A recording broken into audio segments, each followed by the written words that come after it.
નમસ્કાર વિદ્યાર્થી ભાઈઓ બહેનો. ધોરણ 12 વિષય ગુજરાતી, એમાં ગદ્ય ચોથું સત્યાગ્રહાશ્રમ, જેના લેખક છે વિનોબા ભાવે.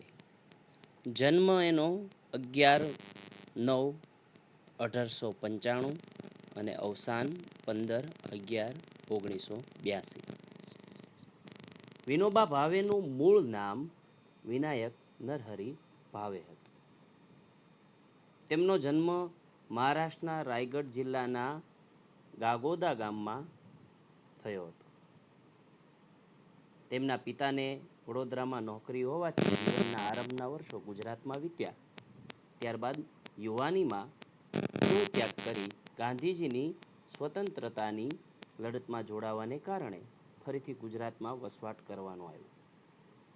વિનોબાજી અનેક ભાષાઓના જાણકાર હતા. બધી ભારતીય ભાષાઓ તેમને આવડતી હતી. તેમને નાનપણથી જ વાંચવાનો શોખ હતો. તેમણે અનેક વિષયો પર પુસ્તકો લખ્યા હતા, જેમાં ગીતા પ્રવચનો, કુરાનસાર, શિક્ષણ વિચાર, ભારતીય સંસ્કૃતિ, વિજ્ઞાન અને અધ્યાત્મને મુખ્ય ગણવી શકાય. તેમણે ભૂદાન યાત્રા નિમિત્તે ભારત ભ્રમણ કરી ગરીબો માટે હજારો એકર જમીન એકત્ર કરેલી. તેઓ ગાંધીજીના આધ્યાત્મિક વારસદાર હતા. ગાંધીજીના આધ્યાત્મિક વારસદાર તરીકે વિનોબા ભાવેને ઓળખવામાં આવે છે. આમ તો વિનોબાએ આત્મકથા નથી લખી. તેમના જીવન પ્રસંગોનું અહિંસાની ખોજ નામે સંકલન થયેલું છે. આ પણ એક યાદ રાખવા જેવું કે એના જીવન પ્રસંગો અહિંસાની ખોજ નામે સંકલન પામ્યા છે. તેમાંથી આ પ્રકરણ લેવાયું છે વિનોબા ગાંધીજીના અનુયાયી કેવી રીતે બન્યા તેનું બયાન છે. આ ઉપરાંત કોચરબ આશ્રમમાં એક ઉત્તમ આશ્રમવાસી તરીકે કેવી નામના મેળવી તેની વાત છે. તો ગાંધીજીના આગ્રહે 1 વર્ષની રજા લઈ એ સમયગાળામાં કેવા ગંજાવર કાર્યો કરી બતાવ્યા તેનું પ્રેરણાદાયી બયાન છે. આ એકમમાં વિનોબાની એક ચિંતક કાર્યકર્તા તરીકે છબી ઉપસી આવે છે. હવે પાઠની અંદર જોઈએ આપણે. નાનો હતો ત્યારથી જ મારું ધ્યાન બંગાળ અને હિમાલય ભણી ખેંચાયેલું હતું. હું બંગાળ અને હિમાલય જવાના સપનામાં મહાલ્યા કરતો. એક તરફ બંગાળની વંદે માતરમની ક્રાંતિની ભાવના મને ખેંચતી, તો બીજી તરફ હિમાલયનો જ્ઞાનયોગ મને ખેંચતો. હિમાલય અને બંગાળ બેઉના રસ્તા પર કાશી નગરી પડતી હતી.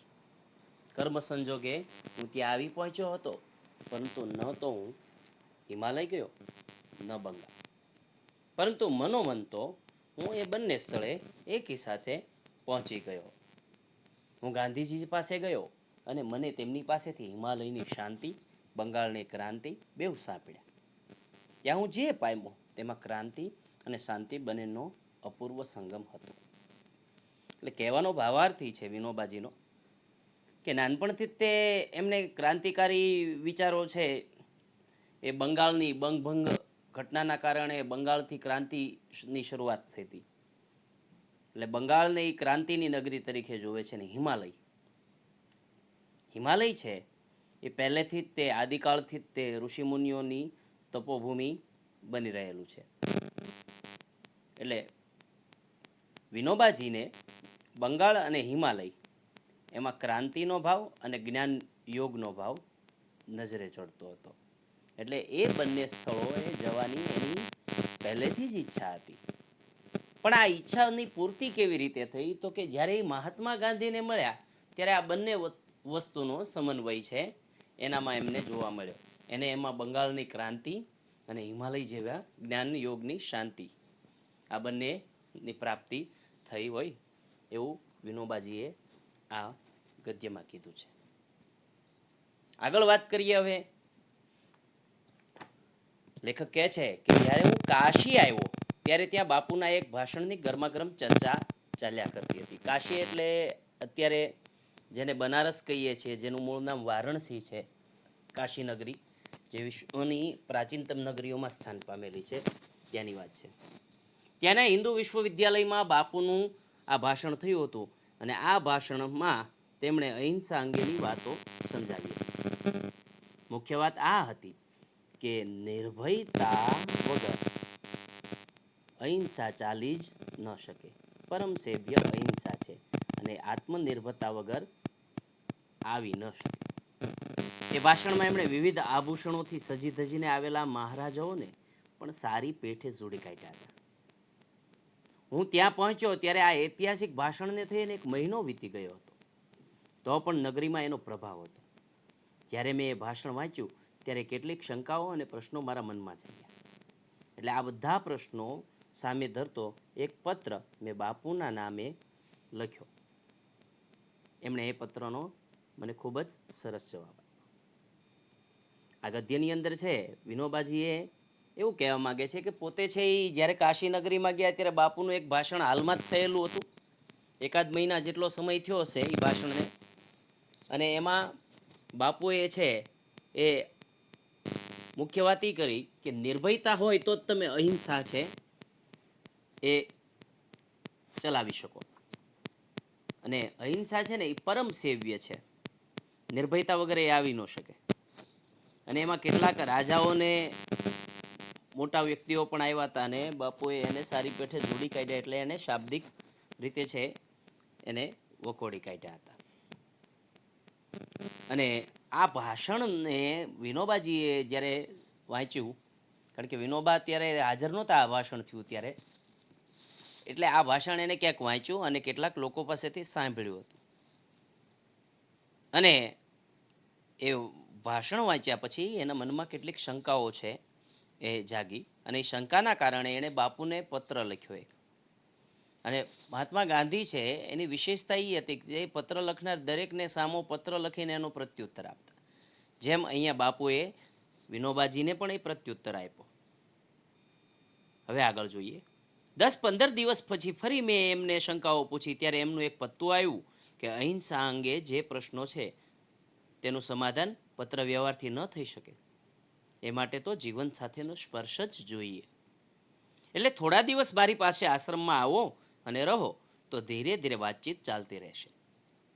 એમનો આ જવાબ કે સમાધાન વાતોથી નહીં જીવનથી થશે મને સ્પર્શી ગયો. એટલે વિનોબાજીને બીજી વાર જ્યારે શંકા થઈને એણે પત્ર લખ્યો ત્યારે મહાત્મા ગાંધીએ છે એમ કીધું કે ભાઈ અહિંસા અંગેના જે કાંઈ પ્રશ્નો તમારા મનમાં ઉદ્ભવે છે એનું સમાધાન હું પત્રથી કરી શકીશ નહીં. એવું લાગે તો તમે થોડા દિવસ મારી પાસે અહીંયા આશ્રમમાં આવીને રહ્યો. સમાધાન વાતોથી નહીં થાય જીવનથી થશે. એટલે સાથે જીવવાથી થશે. અને આ બાબત છે, આ વાત છે એ વિનોબાજીને સ્પર્શી ગઈ. અને એ જવાબની સાથે બાપુએ આશ્રમની એક નિયમ પત્રિકા પણ મોકલેલી જે મારા માટે ઓર આકર્ષક હતી. ત્યાં સુધી પણ સંસ્થાની આવી પત્રિકા મારા વાંચવામાં ક્યારેય આવી નહોતી. એમાં લખ્યું હતું, આ આશ્રમનું ધ્યેય વિશ્વહિત અવિરોધી દેશ સેવા છે અને એના માટે નીચે લખેલા વ્રતો જરૂરી માનીએ છીએ. સત્ય, અહિંસા, બ્રહ્મચર્ય, અસ્તેયમ. અસ્તેયમનો અર્થ થાય ચોરી ન કરવી. અસ્તેયમ આ બધા સંસ્કૃત શબ્દ છે અને અસ્તેયમનો અર્થ થશે ચોરી ન કરવી. એ ઉપરાંત છે અપરિગ્રહ અને શરીર શ્રમ વગેરે 11 વ્રતોના નામ લખ્યા હતા. 11 એટલે 11. મને આ ભારે નવાઈજનક લાગ્યું. મેં તો ઇતિહાસના ઘણા થોથા વાંચી કાઢેલા, પરંતુ દેશના ઉદ્ધાર માટે વ્રતોનું પાલન જરૂરી મનાયું હોય એવું ક્યાંય ન ભાળ્યું.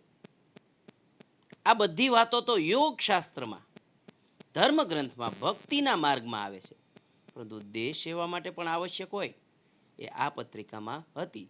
એટલે મારું મન એ તરફ ખેંચાઈ ગયું. આ માણસ દેશની રાજનૈતિક સ્વતંત્રતા અને આધ્યાત્મિક વિકાસ સાથોસાથ સાધવા માંગે છે એવું મને લાગ્યું. મને આવું જ જોઈતું હતું.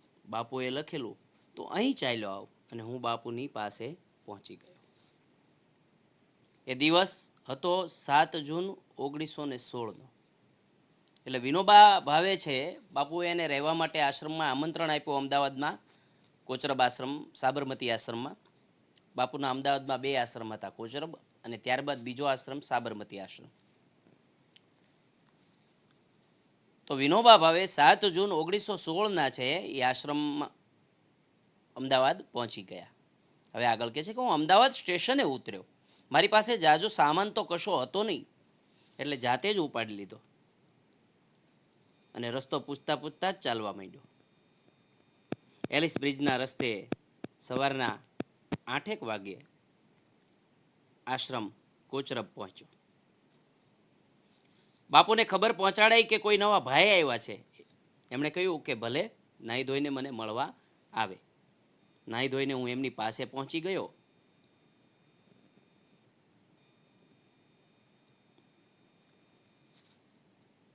ત્યારે શાક સમારતા હતા. બાપુ છે જ્યારે વિનોબાજી છે એમની પાસે પહોંચ્યા ત્યારે તેઓ શાક સમારતા હતા. મારા માટે આ પણ એક એવી નવી નવાઈનું જ દ્રશ્ય હતું. રાષ્ટ્રનેતા શાકભાજી પણ સમારે, આવું તો ક્યારેય સુણ્યું નહોતું. એમના પ્રથમ દર્શને જ મને શ્રમનો પાઠ મળ્યો. તો આ પણ એક વાત યાદ રાખવા જેવી કે ગાંધીજીના પ્રથમ દર્શને વિનોબાને શો પાઠ ભણવા મળ્યો તો કે શ્રમનો પાઠ મળ્યો. બાપુએ એક ચપ્પુ મારા હાથમાં પણ પકડાવી દીધું. મેં તો એ પહેલા ક્યારેય શાક સમાર્યું નહોતું, પરંતુ તે દિવસે પાઠ મળ્યો ત્યાં મને મળેલી આ પ્રથમ દીક્ષા હતી. ગાંધીજીએ સૌપ્રથમ દીક્ષા છે આ આપી એમને, કર્મની.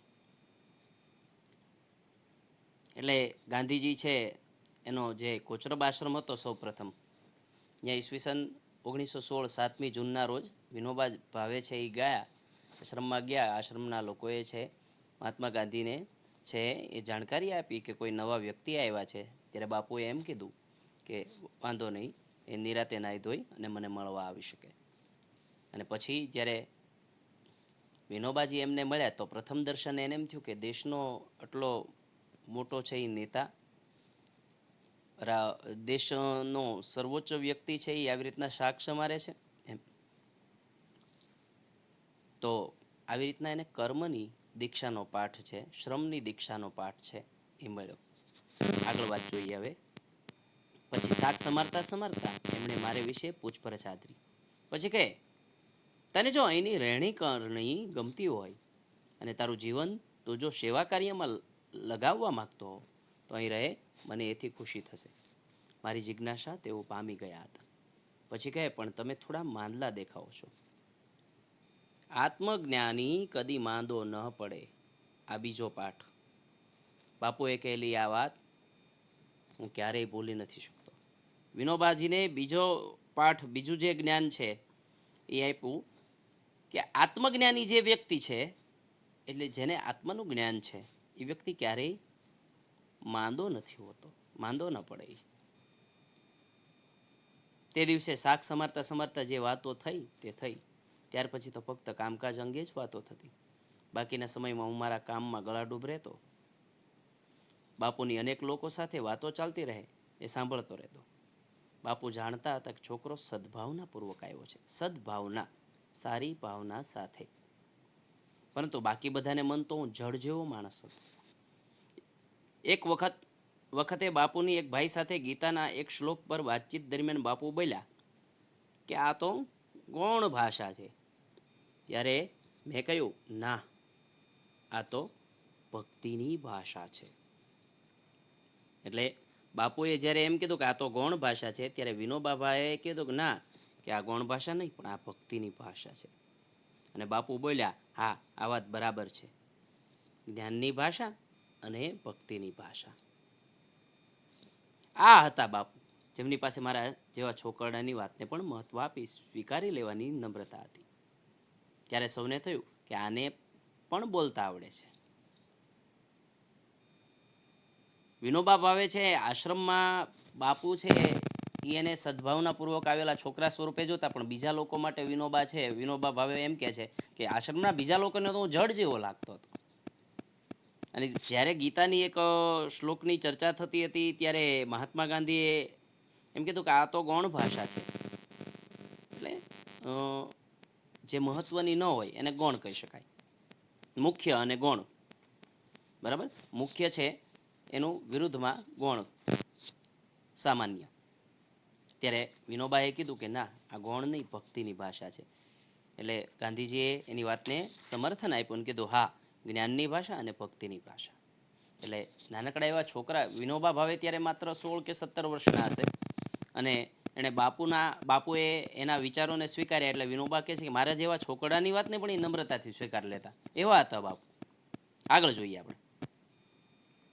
આમને એ લોકોનો પણ કાંઈ દોષ નહોતો. ત્યારે હું ભારે લુખ્ખો માણસ હતો, 21 વર્ષનો છોકરો હતો. જો 17 કે 18 નહીં, પણ 21 વર્ષની ઉંમર હતી ત્યારે વિનોબા ભાવેની. મારા મિત્રો જાણે છે કે જેને સભ્યતા, શિષ્ટતા, રીતભાત કહેવાય છે, તે મારામાં ખૂબ ઓછી હતી. હું કોઈની સાથે બોલતો પણ નહીં, કામમાં ડૂબેલો રહેતો, અથવા તો અધ્યયન, ધ્યાન અને ચિંતન વગેરેમાં. વિનોબા કહે છે હું આશ્રમમાં કોઈની સાથે બહુ બોલતો નહીં, માત્ર મારા કામથી જ તે કામમાં મસ્ત રહેતો હતો. કાં હું અધ્યયન કરતો હોઉં, કાં ચિંતન કરતો હોઉં, કાં ધ્યાન કરતો હોય. કે એક દિવસ પ્રૌઢે ઉઠીને હું મારી ઓરડીમાં ઉપનિષદ બોલી રહ્યો હતો. હવે ઉપનિષદ એટલે એ પણ સ્પષ્ટતા કરી દઉં કે સંસ્કૃત સાહિત્યમાં વેદો પછી વેદોને સમજવા માટે ઉપનિષદોની રચના થઈ હતી. એટલે એ ઉપનિષદ છે એ વેદને સમજવા માટે રચાયેલા છે. તો એ ઉપનિષદ બોલી રહ્યા હતા. આશ્રમવાસીઓ સાંભળી ગયા તો એમણે બાપુને સમાચાર પહોંચાડ્યા, આ તો સંસ્કૃત જાણે છે. પછી બાપુએ પૂછપરછ કરી. વચ્ચે વચ્ચે તેઓ મને પ્રાર્થનામાં કશું બોલવા કહેતા. મને બોલવાની ટેવ તો પહેલેથી હતી, પરંતુ ત્યાં બોલવું પડ્યું એથી ખૂબ લાભ થયો.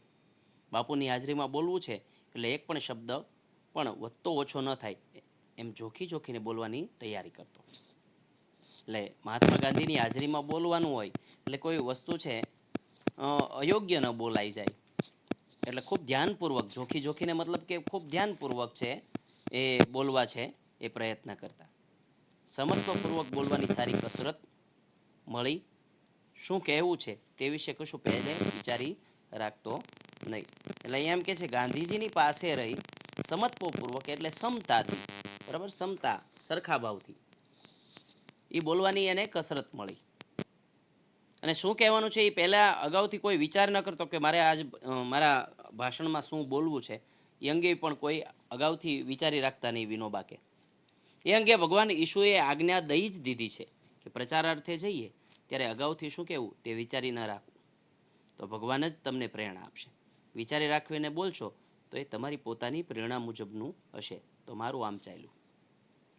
વિનોબા એમ કે છે કે આ માટે અગાઉથી કંઈ વિચારી ન બોલવું, એ માટે મેં ઈસુ ખ્રિસ્તનું આ વાક્ય છે જે મેં ધ્યાને લીધેલું કે ઈસુ ખ્રિસ્ત પોતાના અનુયાયીઓને કહેતા જ્યારે તમે પ્રચારાર્થે જાઓ, ધર્મના પ્રચાર માટે જાઓ, ત્યારે તમે અગાઉથી વિચારીને ન જાઓ કે ત્યાં જઈને હું શું બોલીશ. જો આવું કરશો તો ભગવાન તમને પ્રેરણા આપશે ત્યારે બોલવાની. અને જો તમે અગાઉથી વિચારીને બોલશો તો એ પોતાની પ્રેરણા મુજબનું બોલશો. એટલે વિનોબાએ આ સિદ્ધાંતને ધ્યાનમાં લીધો અને એ પણ પોતે અગાઉ શું બોલવું એ કોઈ વિશે છે એ તૈયારી કરતા નહીં. બાપુએ જાણું મારું ઘડતર કરવાનું જ નક્કી કરી લીધેલું. મારી પાસે લોકોને મોકલતા. વર્ધા ગયા પછી જે કોઈ જિજ્ઞાસુ સેવાગ્રામ જતા તેમને બાપુ પૂછતા કે તમે વિનોબાને મળી આવ્યા? સેવાગ્રામ છે એ મહારાષ્ટ્રમાં છે, વર્ધા જિલ્લામાં આવેલો મહાત્મા ગાંધીએ સ્થાપેલા આશ્રમનું નામ છે. મહારાષ્ટ્રમાં આ સેવાગ્રામ આશ્રમની સ્થાપના કરેલી બાપુએ. અને જ્યારે ગાંધીજી વર્ધામાં રહેવા ગયા, વર્ધા જિલ્લામાં સેવાગ્રામમાં, ત્યારે એ હંમેશા જે કોઈ લોકો ગાંધીજીને મળવા આવે એટલે બાપુ તરત એને પ્રશ્ન કરતા તમે વિનોબાને મળી આવ્યા? ના મળ્યા હોય તો જરૂર મળો. અને એ વખતે બાપુએ એક ભાઈને મારી પાસે મોકલ્યા. એ તો ભારતના એક પ્રખ્યાત ક્રાંતિકારી પુરુષ હતા. બાપુએ કહેલું એટલે પગે ચાલીને ઠેઠ પવનાર આવેલા. પવનાર પણ ગામનું નામ છે ને વિનોબા ત્યાં પોતાના આરોગ્યની સુધારા માટે થઈને રોકાયેલા. એ જાણ કરી દઉં કે જ્યારે ઈસવીસન 1938માં એમ કે છે વિનોબાની તબિયત ખાસ લથડી ગઈ. વિનોબાએ તો બાપુને નહોતી આ વાત કરી, પણ એના કેટલાક મિત્રોએ બાપુને કીધું કે વિનોબાની તબિયત બહુ ખરાબ રહે છે. એટલે બાપુએ એને કીધું કે તમે છે તો કોઈ શિમલા કે મસૂરી કે એવા સ્થળોએ જે અત્યારે વિનોબાએ એવું વિચાર્યું કે ભાઈ જ્યાં ગરીબ લોકો ન રહી શકે એવા સ્થળે મારે કેવી રીતે જવું, એ તો શ્રીમંત લોકોના રહેવા માટેના સ્થળો છે. એટલે મહારાષ્ટ્રનું આ પવનાર ગામ છે એ પહાડોની વચ્ચે આવેલું હતું એટલે એણે પસંદ કર્યું અને ઈ ત્યાં રહેવા જતા રહેલા. અને પવનારમાં એ ખેતીનું ને એનું કાર્ય ધીરે ધીરે કરવા લાગ્યા. પહેલાં રોજ કલાક 1-2 કલાક જેવું કામ કરતા, પછી આખો દિવસ છે એમ કે છે એ ખેતીમાં ને એના સમય કાઢતા. એટલે પવનારની તો એવી વાત છે કે પવનાર ગામની કોઈ જમીન એવી નથી જ્યાં વિનોબાએ પગ ન મૂક્યો હોય, ત્યાં કાર્ય ન કર્યું હોય ખેતી અંગેનું, એવું કહેવામાં આવે છે. આગળ જોઈએ હવે પાઠની અંદર. પેલા વ્યક્તિ છે સેવાગ્રામથી છે એ પવનાર ચાલીને એને મળવા આવેલા છે. અને પવનાર છે એ સેવાગ્રામથી સામે નદીના કાંઠા પછી એક ગામ આવે છે, ત્યાં છે. ત્યારે હું ખેતરમાં ખોદતો હતો, નજર ઉઠાવીને જોયું તો એક ભાઈ સામે ઊભા છે. મેં પૂછ્યું કેમ આવવાનું થયું? તો કહે બસ આમ જ દર્શન કરવા આવેલો. પછી તો શું, બીજી કોઈ વાતચીત ન થઈ. હું પાછો મારા કામે લાગી ગયો.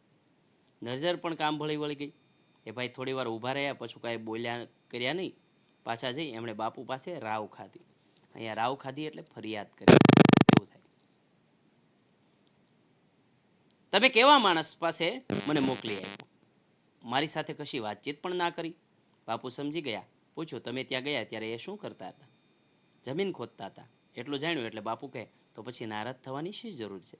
વિનોબા પોતાનું કામ કરી રહ્યો હતો ત્યારે તમારી સાથે બોલે કે કેવી રીતે? તમને ખબર નથી કે કોઈને મળવા જવું હોય તો પહેલેથી જ સમય માંગી લેવો જોઈએ? આમ બાપુએ એમને તો મનાવી લીધા, પણ પછી જ્યારે મને મળ્યા ત્યારે મને ફટકાર્યો. કહે ભલા માણસ, કોઈ આવે ત્યારે એને મળવું, એમની સાથે વાતચીત કરવી, એ પણ એક પ્રકારનું કામ જ છે. એટલે ગાંધીજીએ છે ફટકાર્યાનો મતલબ છે અહીંયા શાબ્દિક રીતે છે એ કીધું કે ભાઈ કોઈ આવે ત્યારે એને મળવું, એની સાથે વાતચીત કરવી, એ પણ એક પ્રકારનું કામ જ છે એમ. આમ એમના હાથે મારું ધીરે ધીરે ઘડતર થતું આવ્યું છે. સ્વભાવે હું જંગલી જાનવર જેવો છું. બાપુએ મને પાળીતા પ્રાણી જેવો બનાવ્યો. એમના ચરણોમાં બેસીને જ હું અસભ્ય માણસમાંથી સેવક બન્યો છું. બાપુની સાથે રહી મને સેવાની લગન લાગી. હું સેવાને ભગવાનની પૂજાનું સાધન અને જનતાને મારું સ્વામી માનું છું.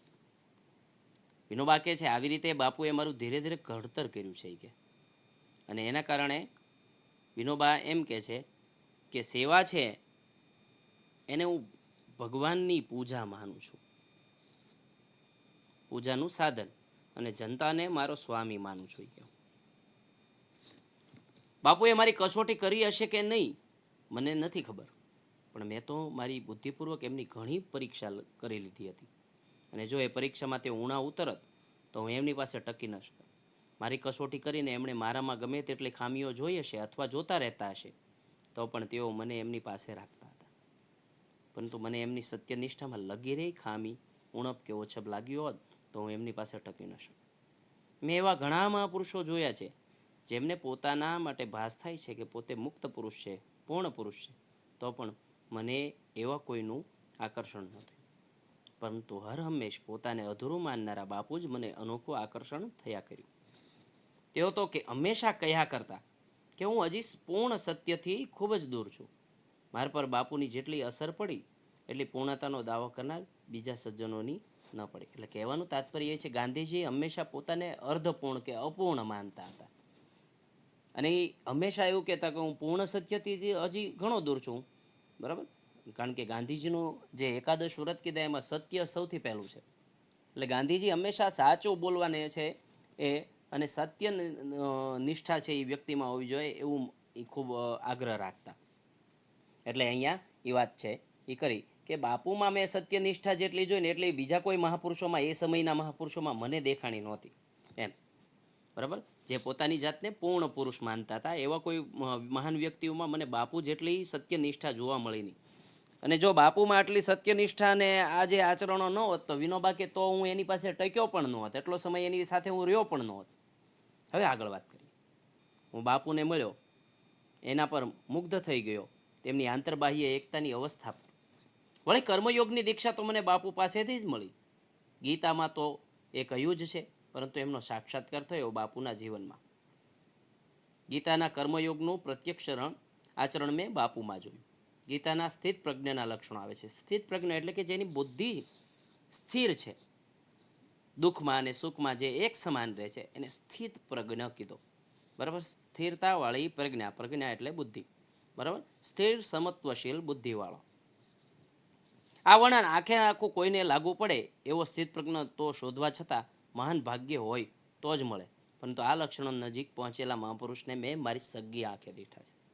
વિનોબા કે આવો કોઈ સ્થિતપ્રજ્ઞ વ્યક્તિ તો અત્યારે ભાગ્ય જ મળે, પણ આ બધા લક્ષણો, સ્થિતપ્રજ્ઞના લક્ષણોની એકદમ નજીક પહોંચેલા પુરુષને મેં મારી સગી આંખે દીઠો છે, એટલે જોયા છે. અને એ મહાત્મા ગાંધીની વાત કરે છે અહીં. હવે 1917ની વાત છે કે હું બાપુ પાસેથી 1 વર્ષની છુટ્ટી લઈને બહાર જતો રહ્યો હતો. પહેલા વાયમાં રહી સંસ્કૃતનું અધ્યયન કરવાનો વિચાર કરતો હતો. એટલે વિનોબાએ છે અહીં બાપુ પાસેથી 1 વર્ષની રજા માગી આશ્રમમાંથી, અને પોતે છે કોઈ કાર્ય માટે 1 વર્ષ બહાર જવા માંગતા હતા. તો એની અહીં વાત કરી છે. તો અહીંયા એક વાત કરી લઈએ કે વાય છે એ વિનોબા ભાવે છે એ મહારાષ્ટ્રના એક તાલુકામાં જેનું નામ વાઈ છે તેમાં રહેવા ગયા હતા 1 વર્ષ માટે. મહાત્મા ગાંધી પાસેથી જે સેવાગ્રામ છે એમાંથી છૂટી લઈ. એનું કારણ કે છે કે આમ તો ગીતા પર મારો જે પ્રેમ હતો એ કારણે ઘરે જ મારા મિત્ર ગોપાલરાવની મદદ લઈને સંસ્કૃતનો અભ્યાસ શરૂ કરી દીધો. અને હવે વેદાંત અને દર્શનનો અભ્યાસ કરવાનો હતો. વાયમાં મને આની ઉત્તમ તક મળી. ત્યાં નારાયણ શાસ્ત્રી મરાઠે, જે અહીંયા અંડરલાઈન કરી છે એ મહત્વની વાતો છે એની અંડરલાઈન છે, એટલે વિદ્યાર્થી ભાઈઓ બહેનો ખાસ જોડો. એક આ જન્મ બ્રહ્મચારી વિદ્વાન વેદાંત તથા બીજા શાસ્ત્રો શીખવાનું કામ કરતા હતા. એમની પાસેથી ઉપનિષદો વગેરે શીખવાનો લોભ થયો અને ત્યાં થોડો વધુ સમય રોકાઈ ગયો. ત્યાં મેં ઉપનિષદો, ગીતા, બ્રહ્મસૂત્ર, શાંકર ભાષ્ય, મનુસ્મૃતિ, પાતંજલ યોગ દર્શન આટલા ગ્રંથોનો અભ્યાસ કર્યો. તદુપરાંત ન્યાયસૂત્ર, વૈશેષિક સૂત્ર, યાજ્ઞવલ્ક સ્મૃતિ આ ગ્રંથો વાંચી ગયો. પછી વધારે વાંચવાનો મન ન રહ્યો. થયું કે હવે હું જાતે જ વાંચી લઈ શકીશ. અને બીજું એક કામ, ગાંધીજી પાસે રહ્યા હતા ત્યારે ગાંધીજી એને અગાઉ કીધેલું કે તમે થોડાક માંદલા જણાવશો, આત્મજ્ઞાનથી કદી માંદલો ન હોય. તો બીજું એના મનમાં છે એ શરીર સુધારવા માટે, એની તબિયત સુધારવાનું કાર્ય હતું, અને એ માટે એણે શું કર્યું, 1 વર્ષ આશ્રમથી દૂર રહી. તો કે અગાઉ મેં 10-12 માઇલ ફરવાનું રાખ્યું હતું. પછી 6 થી 8 શેર અનાજ દળવાનું શરૂ કર્યું. પછી 300 નમસ્કાર એટલે અહીંયા સૂર્ય નમસ્કારની વાત થઈ છે એ કર્યા, અને એનાથી આરોગ્ય સુધરી ગયું. આહાર પણ હું વિચાર કરીને લેતો હતો. પહેલા 6 મહિના સુધી નમક ખાતો, નમક એટલે મીઠું, પણ પછી તો તે છોડી દીધું. મસાલો વગેરે બિલકુલ ન ખાતો, અને કદી ન ખાવાનું વ્રત પણ લીધું. એટલે મીઠું તે વિનોબાજી છે એ 6 મહિના ખાધું ને પછી ખાવાનું છોડી દીધું. અન્ય મસાલા કોઈ પણ જાતના પણ એ ખોરાકમાં ખાતા નહીં, અને ન ખાવાનું વ્રત પણ લીધું હતું. એ કે દૂધ શરૂ કર્યું. દૂધ વિના બરાબર ચાલી નથી શકતું, એમ પણ ઘણા અખતરા કર્યા પછી સિદ્ધ થયું. 1 મહિનો માત્ર કેળા, લીંબુ અને દૂધ પર કાઢ્યો. શક્તિ ઘટી ગઈ એટલે આહાર નક્કી કરી લીધો. 1.5 શેર દૂધ, 60 રૂપિયા ભાર, ભાખરી 2 તોલા જવારની, કેળા 4-5, લીંબુ 1 મળી શકે ત્યારે. આ ખોરાક એણે પોતાનો રોજનો બાંધી લીધો. સ્વાદ માટે બીજો કોઈ પદાર્થ ખાવાની ઈચ્છા નહોતી થતી, તો પણ હંમેશા લાગતું રહેતું કે આ ખોરાક પણ ખાસો અમીરી છે. રોજનો ખર્ચ કુલ 11 પૈસા થતા હતા. કેળા અને લીંબુ 4 પૈસા, જુવાર 2 પૈસા અને દૂધ 5 પૈસા, ટોટલ 11 પૈસા. આમ તો આ બધું હું તબિયતની દ્રષ્ટિએ કરી રહ્યો હતો, પણ એમાં એકાદશ વ્રતોના પાલનની દ્રષ્ટિ પણ હતી. હું આશ્રમથી દૂર હતો, પરંતુ સત્યાગ્રહના અંતેવાસીની ભૂમિકાએ જ મારો વ્યવહાર જાળવવાનો મારો પૂરો પ્રયાસ હતો. જેવું અસ્વાદ વ્રત વિશે તેવું જ અપરિગ્રહનું. અપરિગ્રહ એટલે કે જરૂરિયાત કરતાં વધુ વસ્તુનો સંગ્રહ ન કરવો, જરૂરિયાત પૂરતું જ સાથે રાખવું. પણ તે વખતે મારી પાસે બહુ થોડો સામાન હતો. જો સામાન કેટલો હતો એમની પાસે, લાકડાની થાળી, વાટકો, આશ્રમનો એક લોટો, પંચ્યું એટલે કે સ્નાન કરીને પહેરવા માટેનું ધોતિયું, કાંબળો અને પુસ્તકો, આટલો સંસાર હતો મારો. પહેરણ, કોટ, ટોપી વગેરે ન વાપરવાનું વ્રત લીધું હતું. સાળ પર વણેલા કપડાં જ વાપરતો. સાળ એટલે કે દેશી બનાવટના હાથે વણેલા વસ્ત્રો, જે રેટીઓ અને સાળ ઉપર વણવામાં આવતા. એટલે વિદેશી વસ્ત્રોનો તો કોઈ સંબંધ જ ન રહેતો. સ્વદેશી વ્રતનું પાલન પણ થઈ જતું હતું. અને મને વિશ્વાસ છે કે મારી જાત મુજબ સત્ય, અહિંસા, બ્રહ્મચર્ય આ ત્રણેય વ્રતનું પરિપાલન મેં બરાબર કર્યું છે. આ બધું કરતાં કરતાં સેવાની દ્રષ્ટિએ બીજા પણ કેટલાક કાર્યો કરતો હતો. ગીતાનો એક નિઃશુલ્ક વર્ગ ચલાવ્યો. એમાં 6 વિદ્યાર્થીઓને આખી ગીતા અર્થ સાથે સમજાવી. બીજા એક વર્ગમાં 4 વિદ્યાર્થીઓને જ્ઞાનેશ્વરીના 6 અધ્યાય ભણાય. જ્ઞાનેશ્વરી એ સંત જ્ઞાનેશ્વર દ્વારા રચાયેલો એક ગ્રંથ છે, અને એના 6 અધ્યાય વિનોબા કે છે આ 4 વિદ્યાર્થીઓને ભણાવ્યા. બે વિદ્યાર્થીઓને 9 ઉપનિષદ શીખવ્યા. ઉપનિષદ તો આમ તો ટોટલ છે એ અતિ મહત્વના 11 છે, અને એમાંથી 9 ઉપનિષદો બે વિદ્યાર્થીને એણે શીખવ્યા. હું પોતે સારું હિન્દી નહોતો જાણતો, પરંતુ હિન્દી પ્રચારની દ્રષ્ટિએ રોજ વિદ્યાર્થીઓને સાથે રાખી હિન્દી છાપા વાંચવાનો કાર્યક્રમ રાખ્યો હતો. એટલે હિન્દી પોતાને બહુ સારું નહોતું આવડતું, પણ છતાંય તે હિન્દીના છાપાઓ વાંચવાનો કાર્યક્રમ રાખતા હતા વાઈ તાલુકામાં, જ્યાં એણે વિદ્યાર્થી મંડળની સ્થાપના કરી હતી. ત્યાં વાઈમાં વિદ્યાર્થી મંડળ નામની એક સંસ્થા સ્થાપી. એમાં વાંચનાલયને મદદ કરવા માટે દળવાનો એક વર્ગ રાખ્યો. એમાં 15 વિદ્યાર્થી અને હું પોતે એમ સૌ દળતા. જે લોકો ઘંટીએથી દળાવી લાવતા એમનું કામ બશેરે 1 પૈસો લઈ કરવાનું, અને એ પૈસા વાંચનાલયને આપી દેવાના. મોટા વેપારીઓના દીકરા પણ આમાં જોડાયા હતા. વાય પુરાણા વિચારોનું સ્થાનક હોવાને કારણે બધા અમને મૂર્ખામાં ખપાવી દેતા હતા. કહેવાય છે કે વાઈ તાલુકામાં જ્યારે આ વિદ્યાર્થી મંડળની સ્થાપના કરીને એને વાંચનાલય એટલે પુસ્તકાલયને મદદ કરવા માટે થઈને પોતે છે દળવાના વર્ગો શરૂ કર્યા. એટલે એ સમયમાં અનાજ છે એ બહાર દળાવા જાય એની બદલે આ વિદ્યાર્થી મંડળની સંસ્થામાં જે 15 વિદ્યાર્થીને વિનોબા તે અનાજ દળી આપે હાથે દળવાની ઘંટી દ્વારા. અને એના પૈસા પણ કેટલા લેવાના, તો કે 2 શેરે 1 પૈસો લેવાનું એવું નક્કી કરેલું. અને એમાં મોટા વેપારીના દીકરાઓ પણ જોડાણા હતા. એવું નહીં કે ગરીબ લોકો તે આ કાર્યમાં જોડાણા. અને પણ વાઈ તાલુકો છે, આ વાઈ ગામ જે હતું એ બહુ જૂના વિચારોનું સ્થાનક હતું. એ કે એટલે અમારા આ કાર્યને લોકોએ મૂર્ખામ ખપાવી દીધું. તો પણ વિનોબા કહે છે કે આ વર્ગ 2 મહિના ચાલ્યો અને વાંચનાલયમાં 400 પુસ્તકો જમા થઈ ગયા. આ વર્ષમાં મેં લગભગ 400 માઇલનો પગપાળા પ્રવાસ કર્યો. જ્ઞાન પ્રાપ્તિની દ્રષ્ટિએ મહારાષ્ટ્રના 4-5 જિલ્લામાં હું પગપાળા ફર્યો. ફરવા પાછળ મારો હેતુ હતો કિલ્લા જોવા. રાયગઢ, સિંહગઢ, તોરણગઢ આ વગેરે ઇતિહાસ પ્રસિદ્ધ ગઢ જોયા, જે આ શિવાજીએ જીતેલા કિલ્લાઓના નામ છે. સંતોના સ્થાનોના દર્શન કરવા, સારા લોકોને મળવું અને લોક નિરીક્ષણ કરવું, આ બધા કાર્યો એણે 1 વર્ષ આશ્રમથી દૂર રહીને કર્યા. અને આખી વાત, આ આખું ગદ્ય છે એ અહિંસાની ખોજ નામના સંકલન ગ્રંથમાંથી લેવામાં આવેલું છે. એટલે એ વાત છે ખાસ ધ્યાનમાં લેવી. હવે અહીંયા સ્વાધ્યાયની અંદર અમુક પ્રશ્નો પૂછાય છે. ખાસ પહેલાં સવિસ્તાર પ્રશ્નોમાં જોઈએ કે 1 વર્ષની રજા લેવી, વિનોબાએ કયા કયા કાર્યો કરી બતાવ્યા, 4 માર્કનો પ્રશ્ન.